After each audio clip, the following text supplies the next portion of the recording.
In 1930, the word nuclear fusion was first coined, and researchers began working on it in 1940. Ever since then, it's been a saying that nuclear fusion is only 20 years away. But it's been 80 years. It's 2020 right now. So what's happened? Nuclear fusion is basically the process of using tiny atoms to create big energy. Basically, what we're doing is we're merging two atomic nuclei that are light into one big atomic nucleus. Now, that sounds a bit complicated, but the sun does it every day. The thing is, it's a lot easier for the sun to create nuclear fusion than for us to replicate that process here on Earth. On the sun, the pressure and conditions are just crisp, and they're just perfect to undergo that process. But on Earth, we have a lot of obstacles in our way. That doesn't mean that we're not going to work on it anyways. Just nuclear fusion's been halted a lot because we don't know how to overcome these problems. There are a lot of problems we have to deal with before we can unlock nuclear fusion. I mean, we have to deal with scaling down the sun, this ginormous entity, into something that we can fit here on Earth.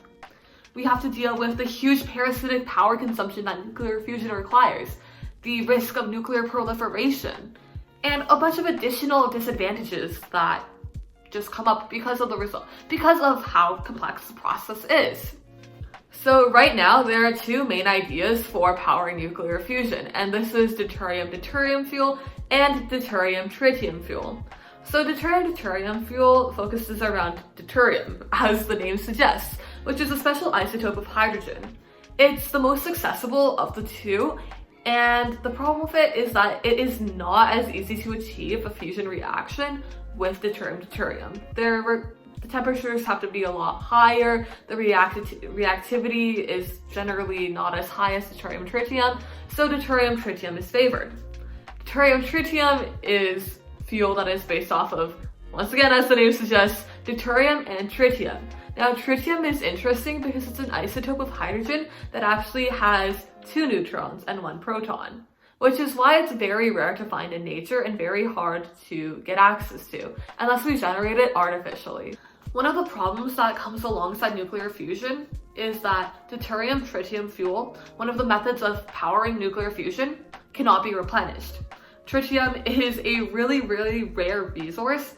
It's another isotope of hydrogen, and it's rarely found on Earth, so we have to generate it through fission. The deuterium-tritium fuel is favored by researchers because it's 20 times more reactive than deuterium-deuterium fuel. At the same time, it only requires 1/3 of the temperature.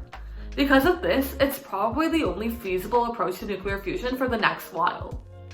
Deuterium is an element that's easily found in water, but the problem with tritium is that it has to be artificially generated because it's found rarely in nature. With a half-life of only 12.3 years, it's not around for very long. Luckily, we have fission generators which can generate tritium, but the thing is, in a deuterium-tritium nuclear fusion reactor, we would have to keep the tritium as being created through the nuclear fusion reactor itself. Now, the risk that comes alongside with this is that we cannot have any tritium escape. So, in theory, tritium can be fully replenished. Just in order to achieve this, we need to place a lithium blanket around the reacting ionized gas, which is plasma.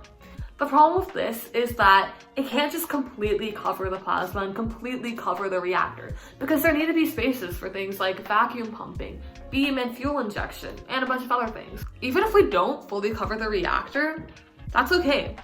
We still have a 15% surplus of tritium. Thing is, there's a problem with this, as has been the trend so far.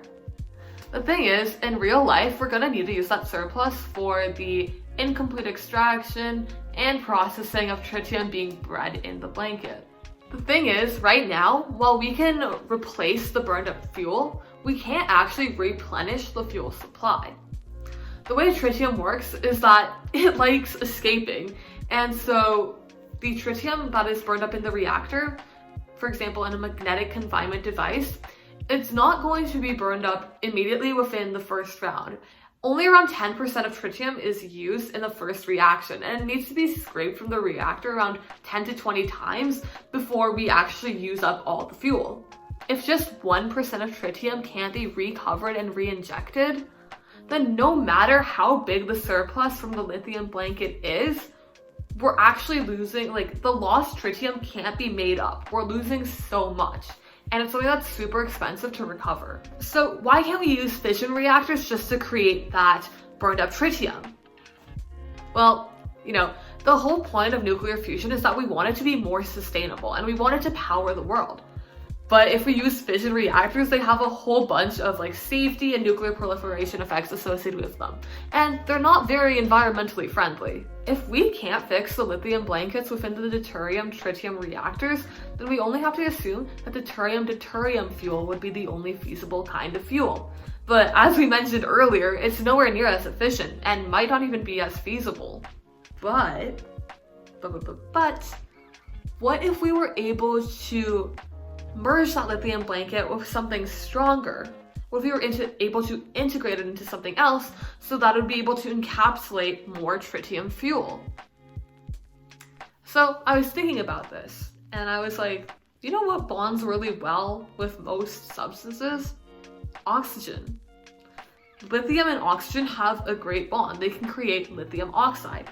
So what if we bonded lithium with the heavy isotope of oxygen, oxygen 18, to create a lithium oxide blanket? It would be heavier, it would be stronger, and it would be able to theoretically encapsulate more lithium. It would be able to encapsulate more of the tritium fuel. But easier said than done. It's not that simple, and there are a lot of questions that we need to ask ourselves when creating a lithium oxide blanket. Rhesus contribution is basically the production of excess tritium in the lighter size of the blanket. So generally the areas where there are gaps are going to be lighter. How can we avoid this and avoid further escape of tritium when creating lithium oxide blankets? There are certain regions of the fusion plant that just can't be covered, such as the vacuum ducts. Because of this can cause burn times to vary a lot and create inconsistency. So how can our lithium oxide blanket meet these needs and accommodate to still have those openings while maintaining tritium? Also, nuclear fusion reactions are hot, really hot, just like you. So how can we remove heat from sensitive parts so that it doesn't interfere with our lithium blanket? Because this can also cause problems. Right now, this is just an idea. It's not something that has been tested before, but if it works, it could have the potential to help push nuclear fusion forward. And maybe instead of waiting another 20, 40, or 60 years, we can actually be waiting just another 20 years. It's literally freaking crazy, and it has a lot of potential if we can unlock it. But more research needs to be done with this. I don't want to come out and say that this is a concrete idea that's going to completely change the world, because we don't know if it works. It is just an idea right now. But if it works, it could be the key to pushing nuclear fusion forward, and maybe finally making it a possibility. So if you enjoyed learning about how we can potentially use lithium oxide blankets to replenish tritium in nuclear fusion reactors, then leave a like on the video. If you want to talk to me more about this, I love all things sustainable, renewable, and alternative energy, so feel free to connect with me on LinkedIn. My link will be in the bio below, and I would love to have a conversation with you. That's all for me for today, and leave a like down below, subscribe, and I'll see you next time. Toodles!